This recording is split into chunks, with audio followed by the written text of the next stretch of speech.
Hola, soy Joaquín Delgado, profe de Historia. Les doy la bienvenida a mi canal de Historia Alternativa, un espacio donde recorreremos la historia desde diferentes enfoques y temáticas diversas, algo fuera de la historia tradicional. Bien, desde ya les aviso que los contenidos que desarrollaré son un poquito más avanzados, puestos que van dirigidos a nivel superior en general. Así que ya están avisados. Vamos a empezar con la última etapa del segundo eje de Historia de América II, que va desde 1820 a 1870, pero que en esta ocasión nos vamos a concentrar en los antecedentes de la División Internacional del Trabajo, que van desde parte de la década de 1840 hasta 1870. Para ello vamos a hacer un análisis diacrónico de las estructuras políticas y económicas de la época, para así acercarnos ya a la División Internacional del Trabajo ya consolidada para la década del 70 y de la década de 1880, que entraría más en el último y tercer eje de esta asignatura. Así que empecemos.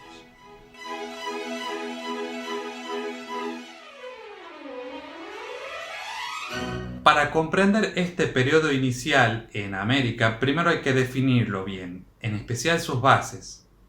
La División Internacional del Trabajo es un concepto relacionado a la economía política. Sus orígenes conceptuales se remontan a la primera mitad del siglo XIX, cuando David Ricardo y John Stuart Mill habían escrito sus postulados de economía política. Sus afirmaciones habían llegado a la conclusión de la existencia de un contexto socioterritorial que condicionaba la fuerza de trabajo y su reproducción para la especialización en una determinada área productiva. En cambio, el término propiamente dicho de División Internacional del Trabajo apareció por primera vez en el siglo XX. Volviendo con los postulados de economía política de Ricardo y Mill, ellos se basaron en las teorías de comercio internacional, principalmente vinculadas a Europa. Pero, ¿cómo las interpretaríamos estas teorías en la América de la segunda mitad del siglo XIX? Según el historiador argentino Tulio Alperindongui, existía un esquema de distribución de tareas en los cuales los sectores extranjeros se ocupaban del comercio interoceánico, mientras que los localmente dominantes se encargaban de las denominadas actividades primarias. Desde luego, la construcción de óptimos sistemas de transporte como el ferrocarril de Panamá y Union Pacific de Estados Unidos, que se habían inaugurado en 1855 y 1869 respectivamente, habían conectado parte importante de Centroamérica, Norteamérica y, en cierta medida, al mundo. Esto fue así porque lograron perfeccionar el comercio que conectaba con los otros continentes. Esto se debió gracias a la perfección del comercio transoceánico, que permitió la conexión intercontinental. Con respecto a los ferrocarriles, casi todos ellos fueron construidos con capital de origen británico. En cuanto a las rutas de comercio marítima, cuestión algo más importante, la innovación norteamericana del barco a vapor comenzó a recorrerlas en grandes cantidades. Si bien las inversiones estadounidenses dominarían buena parte de las empresas de navegación a vapor, hubo otros países que invirtieron sus propios capitales para el desarrollo de esas naves. Fue el caso de Ecuador en América del Sur. Ecuador contaba con astilleros modernos, por ejemplo los de Guayaquil, que lograron desarrollar el Guayas a vapor que había surcado el río Guayas en 1841 y que estaba capacitado para el comercio marino, el cual fue creado gracias a la Compañía de Guayas para la Navegación, inaugurado un año antes. Es muy importante este hito ecuatoriano, puesto que el barco forma parte del escudo nacional ecuatoriano. Además, la difusión del telégrafo acompañó buena parte de estos sistemas de transporte. Existieron compañías que emprendieron por medio de convenios o capitales mixtos, privados y estatales, por ejemplo, la Compañía Colombiana de Telégrafos, durante las gestiones presidenciales de Manuel Murillo Toro. A pesar de esos incipientes desarrollos locales, se empezaban a asentar los primeros bancos privados de origen europeo, principalmente cerca de los puertos, los cuales contarían con inversión extranjera para la elaboración de nuevos emprendimientos relacionados al sistema de transporte. Y esto va a asentar la nueva relación entre la aparente nueva metrópoli, Londres-Inglaterra, y la América hispana. Pero ¿qué tan fuertes eran esos vínculos?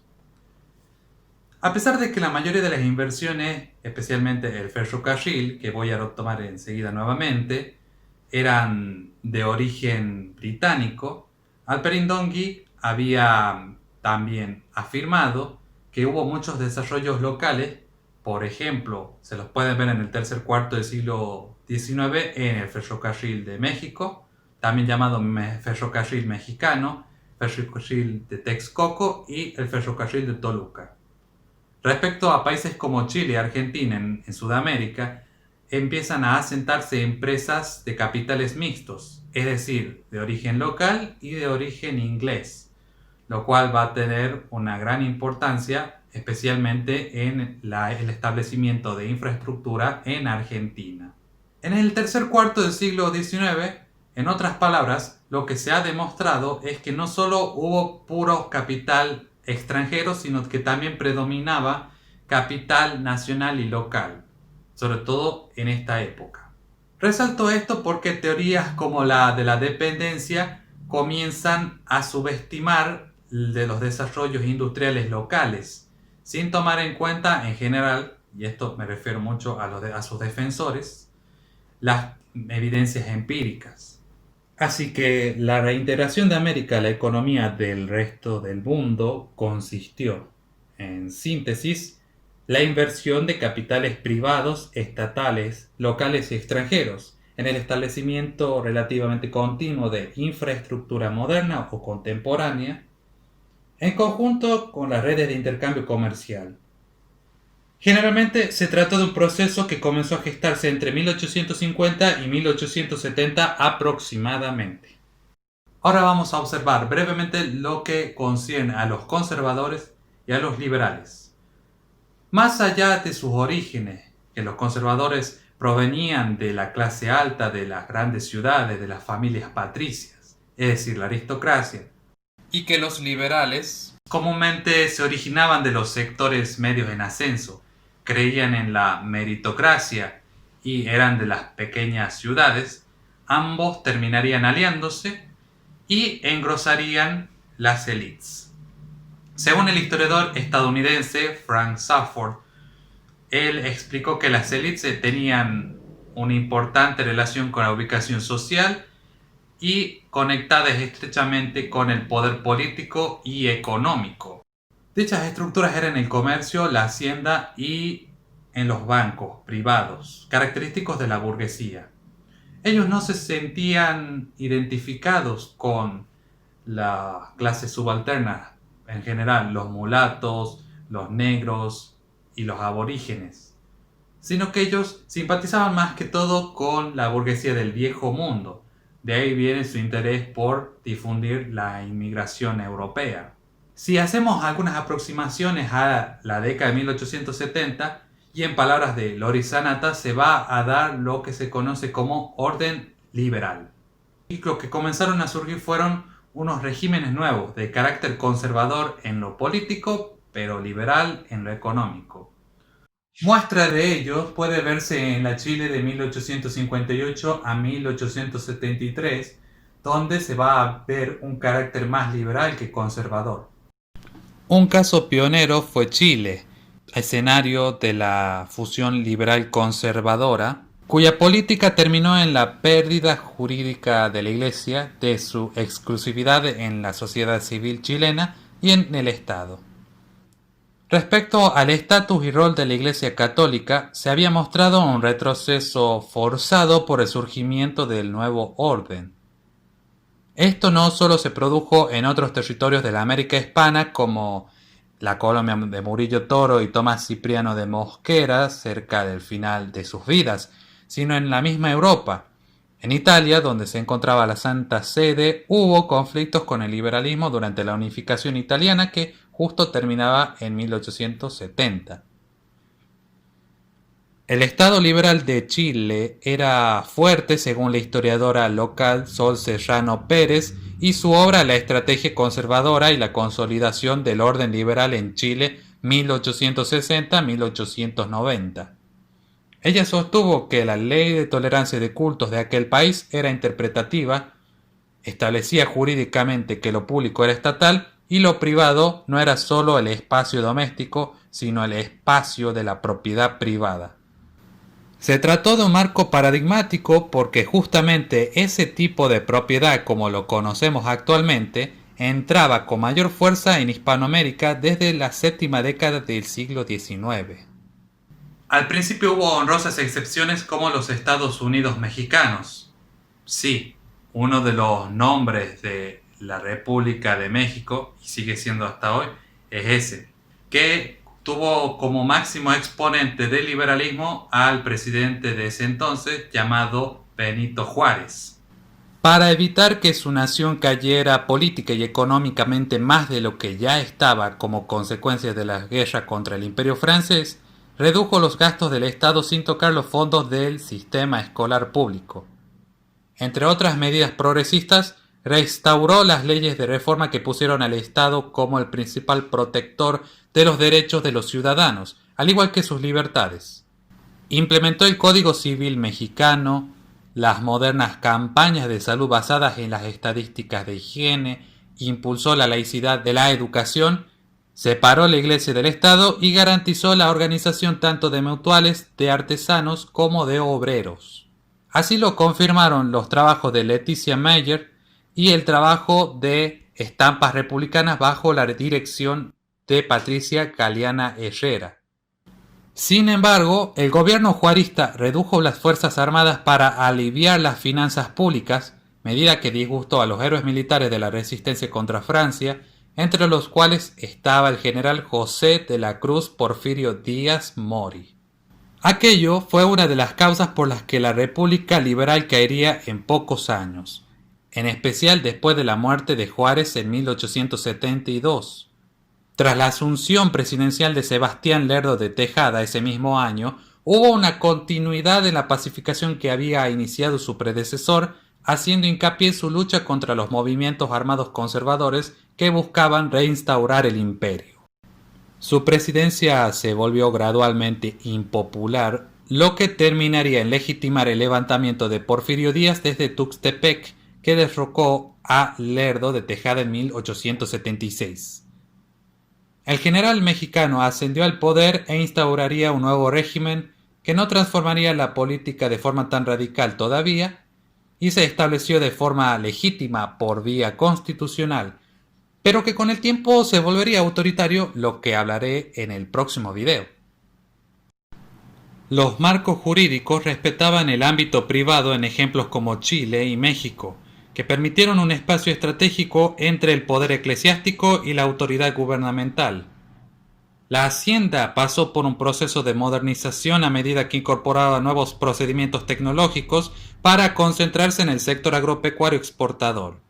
No obstante, tendría también repercusión en la vida comunal de los campesinos. A pesar de sus ventajas, el progresismo de esos años tuvo sus límites. Del mismo modo que había pasado en México, existieron conflictos, resistencias y rebeliones que pusieron en peligro las instituciones republicanas. Fue el ejemplo del magnicidio del presidente ecuatoriano Gabriel García Moreno el 6 de agosto de 1875.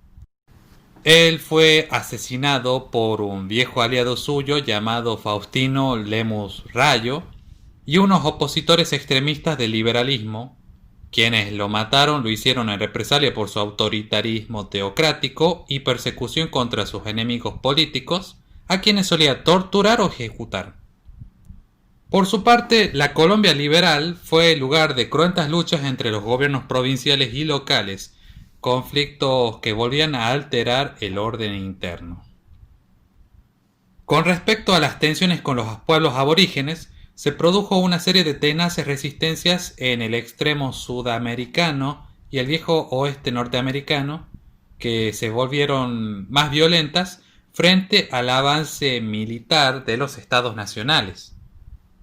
Asimismo, fueron acompañadas por rebeliones como el último gran levantamiento mapuche en el sur de Chile, precisamente en la Araucanía, consecuencia de la ocupación de los dominios mapuches en la Patagonia.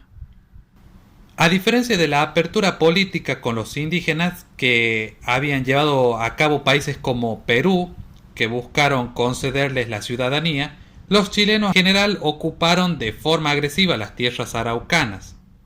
El levantamiento se dio a fines de la década de 1870, pero fue sometida en pocos meses, porque el Estado chileno había impulsado el ferrocarril, sobre todo desde 1873, para colonizar la frontera. Así lo había registrado el profesor Tomás Guevara, antropólogo de la época que había estudiado la cultura mapuche, y si quieren saber más detalles pueden consultar su obra Ocupación de la Araucanía en el link que está en la descripción de este video. Otro caso de conflicto y resistencia fue el de las guerras apaches en el norte de México y el oeste de Estados Unidos a causa de la colonización de las tierras de los Indé, pueblo originario de aquella región.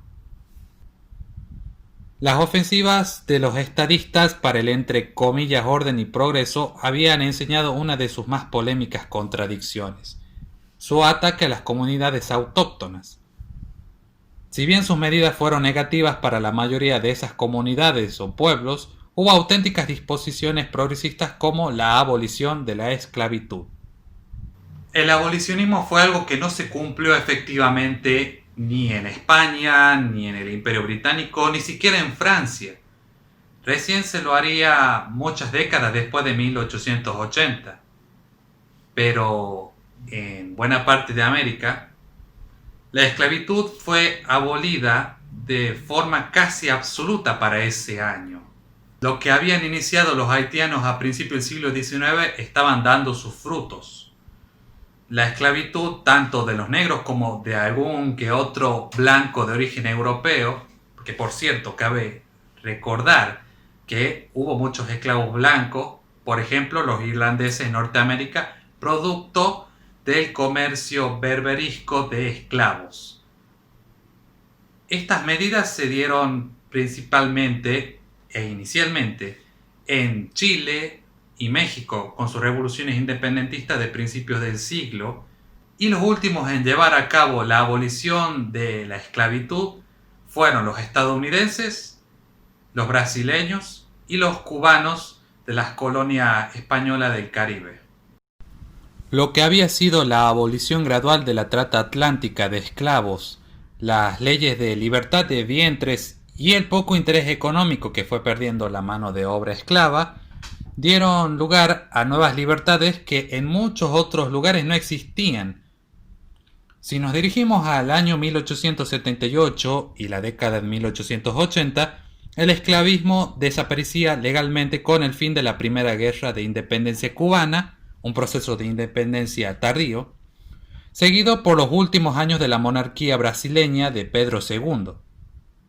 Entre los líderes abolicionistas iberoamericanos de ese momento se encontraban el cubano Carlos Manuel de Céspedes, prócer de la guerra libertaria de su nación, los brasileños José de Patrocinio, mulato originario de Río de Janeiro y activista republicano, y el diplomático Joaquín Nabuco. Lo que estas transformaciones sociopolíticas marcaron fue un quiebre profundo con el pasado colonial en el que Iberoamérica pasaba de una sociedad estamental a una sociedad de clases, tal como lo describieron Waldo Anzaldi y Verónica Giordano. Con este punto de inflexión hemos llegado al eje 3, titulado Repúblicas, Capitalismo e Imperialismo. Sin embargo, quedan preguntas por contestar. ¿Qué repercusiones tuvo la reintegración de América en la economía mundo a finales del siglo XIX? ¿Cuáles fueron los efectos de los cambios históricos sociales que hemos visto recientemente para finales de ese mismo siglo? Las respuestas podrán encontrarlas en el próximo video.